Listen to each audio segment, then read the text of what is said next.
This isn't scripted and I don't really have many notes, but they got me. This looks fantastic. Sakurai, you got me. How can a dream come true? One of my favorite games ever, Kirby Air Ride, getting a direct sequel that is everything I could have ever asked for. Like, how could a dream come true also be a nightmare? Because it's releasing only for the Nintendo Switch 2. And that's the crazy thing, because I love Kirby Air Ride. I have so many hours in that game. Sitting on the living room floor of my friend's house, playing split screen, literally getting into fist fights because one of us would get mad if we destroyed the other one's star, and like pausing the game and quitting really fast. Like, I have so many good memories, like playing with my siblings as well. Like, dude, I put so many hours in that game. And even as an adult, like, I still play it pretty often. Like, it's kind of like my Zen game. Like a game like Tetris, where you kind of like let your mind wander while you're playing it. You can kind of play it on autopilot. I've put so many hours into this game that I can just play it on autopilot. I mean, it's a pretty simple game. It has very simple mechanics. You literally just have A and the tilt stick. But still, I just love this game. And getting a direct sequel that looks this good, you know, no DLC, you get everything up front. So much respect has been put into this. This is fantastic. Sakurai, like, Nintendo owes Sakurai everything right now. I don't know if this is going to make this Switch 2 have a giant boost in sales or not. I don't know. I mean, is this the kind of game that will appeal to, like, let's say your average PlayStation gamer? They know who Kirby is. They think he's cute, but they're not like going out of their way to play the Kirby games or really care. I mean, like, does this game have mass appeal for that demographic? You know, outside of like the hardcore Nintendo fans, and then like, you know, kids and really just people who are like, oh, that's cute, that looks like fun, you know, because it does. You know, they already like have a Switch 2 or something. Like, I mean, I don't know. I mean, I have my own personal reasons why I don't want to buy a Switch 2. A lot like I mean, like a lot of you guys. I mean, I shouldn't say my own personal reasons. I probably share a lot of the same reasons with you guys. But like, it's not enough for me to buy Switch 2, which is crazy because like this is everything I have ever wanted for Kirby Air Ride. And, you know, I just can't justify. I can't buy a Switch 2 just for this. I mean, it's hard because you can tell how much passion has been put into this. Like, even the menus, like the menus are just perfect, and all the little like extra things, and like the fact that there's like a little gummy thing, like you can play around with the gummies and just like a physics thing and just fuck around with them. Like, that was so unnecessary, but that is badass. That is the exact type of stuff that we need in gaming these days. Like, I remember thinking that like it was kind of weird how, maybe not weird, but I just thought it was interesting how Kirby Air Ride had similar menus to like Super Smash Bros. Melee on the GameCube, or really any Super Smash Bros. Game. And you can really see Sakurai's design philosophy shining through in this whole direct. You know, fun stuff like that gummy thing and really everything that's been put into this game. You know, top ride mode. I love how open he is. Like, he's like, hey, I wasn't planning on putting top ride into this, but you know, it wouldn't feel right without it. So here you go. You know, it wasn't high on the priority list, but we made it happen. Like, that's awesome. You know, top ride mode is probably gonna be like the least played mode. I mean, I don't know. Who knows? Maybe it'll go insane. Maybe top ride mode will be like the next esport. I don't know. But you can tell there's a lot of passion put into it. And Sakurai has a track record for this. I mean, like Super Smash Bros. Brawl, especially. Like, Super Smash Bros. Brawl is the best Super Smash Bros. Game. Like, just in a vacuum by itself, it's the best one. Gameplay wise, you know, you can make a case for like Melee or Ultimate or whatever, whichever one's your favorite, but you know, just all of the extra content, like all the silly stuff you can do. And I mean, not even just silly stuff. I mean, Subspace Emissaries right there, that's not silly at all. That's one of the most legendary things in gaming to this day. I mean, the crossover with a complete story is insane. Like that's crazy. But when I say silly, I'm referring to like the trophy shooter thing, where you can like shoot coins at the incoming trophies, and you know, you have a stage builder, and there's even like the Wii Virtual Console like demos in there. Like you can play the first couple of minutes of like games where the characters originated. Like that's crazy. Like just like a little timed demo. Like that was not necessary. You didn't have to do that, but they are. Just like the gummy thing. Like it's completely optional. And he even says that he's like, you know, don't think too hard about it, but you know, I hope you collect these and have fun doing it. Like it's just like, this is insane. Like I'm in shock. This is far better than I could have ever anticipated. I was literally watching it, taking notes, and I was like, you know, ready for like, you know, my gripes or nitpicks. And I had one thing, and I was like, come on, you don't need lock on. But I was like, yeah, it's for kids, you know, it's for, you know, people who don't want, it's a casual game, you know, it doesn't have to be so crazy. I was like, you can aim without it. You don't need lock on, bro, but you can toggle it on or off. So whatever. A purist like me can play without clicking the right stick, Dark Souls style. And oh my gosh, like the interiors in the garage, like when it was going around the city trial map, and it showed just that random building interior, I literally went like, oh, like I just went like, oh, out loud. Like I was like, oh, this is peak. Like, how did they perfectly translate that aesthetic of like the early 2000s into the modern era so perfectly? Like I paused and just like looked at that. Like that was just perfect. Like hopping off of the warp star and just like standing in there and just like walking around, which is what I would do often in Kirby Air Ride for the GameCube.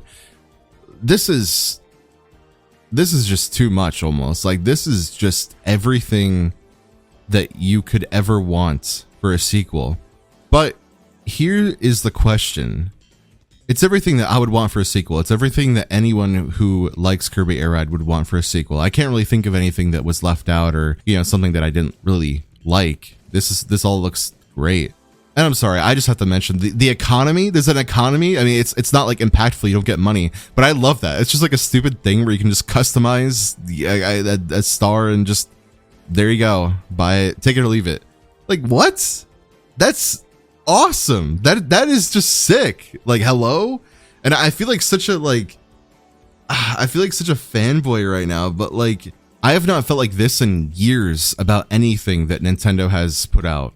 This is and like it's even to the point where I'm like, oh man, like Amiibos. And I swore off Amiibos. I was like, I'm never buying Amiibos. Like I sold all of my Amiibos. I swore that I would never buy any of them ever again, but it's like, oh well, I could just only buy the Kirby Air Riders Amiibos. I mean, I don't think I will. I you know, if I'm not gonna play the game, if I'm not going to buy a Switch 2, I'm not gonna buy the Amiibos. But man, am I sitting here wishing I could, you know?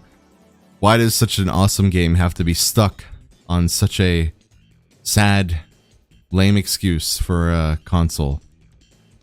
I don't know. Hey, maybe the next Nintendo console will be backwards compatible and I can play this game on that. You know, assuming that console's good. I don't know. But I also love the fact that he was open about the future of the series. Like, he was open about everything. This is so refreshing. Like, I am seriously, like I said, I'm just beside myself because this is exactly what I've been asking for from just really anyone in Nintendo. Just give me some openness, you know, talk to the community. And he's literally just talking to you directly, just like, hey, here's why I made this decision. Here's why this is here, or here's why this works that way and not the way you would maybe have anticipated initially. Like, he explains it in just enough words to help you understand his design philosophy. And I really respect that, you know. And he's like, hey, I'm not planning on making this like, you know, an ongoing series moving forward, which is kind of awesome. You know, I would hate for this to be like another like Splatoon, where, I mean, Splatoon is sick, but like, you know, I mean, come on, like there's not that much of a difference between the games, you know, throughout them. So that's awesome to hear, you know. But I really think that Sakurai is carrying Nintendo right now. I mean, it's easy to say that when it's like, oh, well, he has the main, you know, big IP, you know, it's coming out, oh, he's carrying them. But I mean, like, look at this. Like, this is setting the example. This is honestly extremely embarrassing for the Game Freak developers right now. Like, this is absolutely putting them to shame. This is how you make a game. The secondhand embarrassment is like so powerful right now. Like, I could just imagine how they'd feel just seeing this. And I get the part of it is that they're not given enough of a budget to probably do a lot of the things they'd want to, but it goes beyond that. Like, there's a lot of factors, and the fact that this is coming out and it looks, dare I say, perfect, and right after right after the mess of Pokemon Legends CEA, this is just like a death blow. This is just like, you know, beating a dead horse. Like, it already looked bad for Pokemon Legends CEA, but this is just like, you know, you've already got knocked out in the ring, and now someone's just like picking up your body and throwing it into the crowd or something. Like this is just brutal, but I kind of love it. I can't lie, I kind of love it. This game looks awesome. I'm very happy for the people that are going to be able to play it. I probably won't be one. I mean, I'm looking at it longingly, but I mean, but can I really live with myself if I just bend this easily? You know, like, yes, it is one of my favorite games of all time. It is. But the point of not buying a Switch 2 is to show that Nintendo needs to try harder.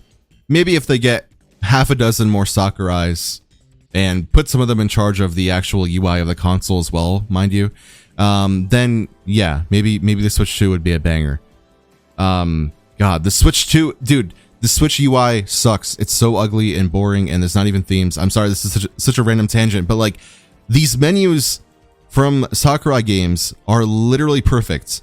You have like just the right amount of options to where it's like intricate, but it's not throwing too many things at you all at once. You know, it's like well spaced out, and it's like really satisfying to move those little meters, and like everything's like chunky, and the buttons just look great. Give Sakurai the dev kit to the Switch, have him redo the Switch UI, please.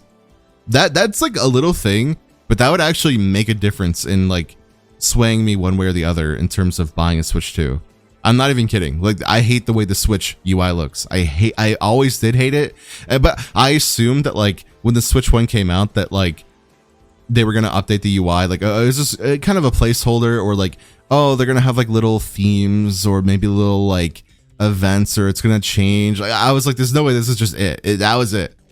That was it. And now it's it on the Switch 2 as well. Please just put Sakurai president of Nintendo. Let's go. Make it happen. Come on. I know it's not a democracy, but he's got my vote. And goodness gracious, it looks great. It looks great. I'm almost jealous of Switch 2 owners, but I'm really not. That's what the Switch 2 is, just garbage. This thing is awesome in and of itself in a vacuum, but it doesn't. If this game was on any other hardware, it would be automatically better. So, like, yeah. Oh man, what a shame. I just really hope the next console is backwards compatible so I can play it, you know, 10 years from now. So yeah, but I want to know what you guys think. Like, do you guys think that this is the kind of game that will like change the Nintendo landscape? Like, is this a big enough of a game to completely like revitalize Nintendo? Like, this is it. Like, this is a turning point. Or is it just going to be kind of like more of like roughly the same? Like, it'll probably sell well. Some people might buy a Switch 2 for this, but like, I don't know. It's really hard to say, actually. Like, I haven't made up my mind one way or the other. Like, I could see it going either way. Like, I could see this game being like, oh yeah, it's fun, it's cute, it was fun, it was fun for a bit, but like, you know, it doesn't have like staying power. I don't know. I could see that being one side of it, or I could see this being literally like the next Mario Kart, like what Mario Kart 8 was for the Switch. Kirby Air Riders would be for the Switch 2. Like, I could also see it go that way, just because of the fact that there's so much customization and so much like personality, that I think that, you know, when people start sharing what their little licenses look like and how they've customized it. And you know, I mean, just sharing anything, like sharing your freaking gummies, sharing pictures of your air ride machines that you've customized and put stickers on and decals and whatever. Like, I don't know, I could also see it being huge, you know. I it's hard to say. And I mean, it is Kirby. I don't think that Kirby has like some of the strongest side characters in all of Nintendo. I mean, I think they're awesome. I think pretty much, yeah, all the characters they've included in this look great. But I don't think that like your average person knows like who Gooey is, you know, or why Bandana D is a thing. But like, I don't know. I almost don't know if that even matters. This could just be like massive. I really want to know what you guys think, because I don't know. I'm sitting here and I really think it could go either way. So let me know what you think. Do you think this is like going to be it for the Switch 2? Like this is the game. Like you gotta have this, or is it just gonna sell, you know, decently, but you know, nothing really like groundbreaking in terms of like changing the Switch 2 landscape? I want to know what you guys have to say. You know, is this enough to sway the haters, you know, including myself? Like, is it enough to make you want to buy a Switch 2? It is interesting because real quick, like, you know, I'm the target audience. Like, I love Kirby Air Ride, but at the end of the day, it is just a racing game. It is just a game where you drive around and will fly around, whatever, glide around. Like, I don't know. Does the average person value that? Like I do, because of just, you know, I love the way the game plays and whatnot. But like, I don't know if enough people care. Like, do they look at this and go like, well, it's not enough of a racing game like the new Sonic one or Mario Kart World, but it's also like not enough of an action game to get people like, I mean, this is not an exactly good comparison, but like, you know, like a Smash Bros, like, you know, someone who is a Sakurai fan in theory, like, I don't know if it's enough to get them to play this, but that might not matter. It might be like just simple enough to where everyone can have fun with it, but also like maybe just a little bit deep enough to where some people can, you know, really get into like grinding down like times in the time trials and stuff like that. And then of course there's the whole online aspect, like how fun and replayable is that going to be? I mean, the team battle thing seems very interesting and seems very chaotic and like a lot of fun. I don't know. I am very much torn on this. I think I need like some time to sit with my thoughts, but I really wanted to get my initial impressions out there to you guys. And I also really want to know what you guys have to say as well. So let me know. Thank you for watching.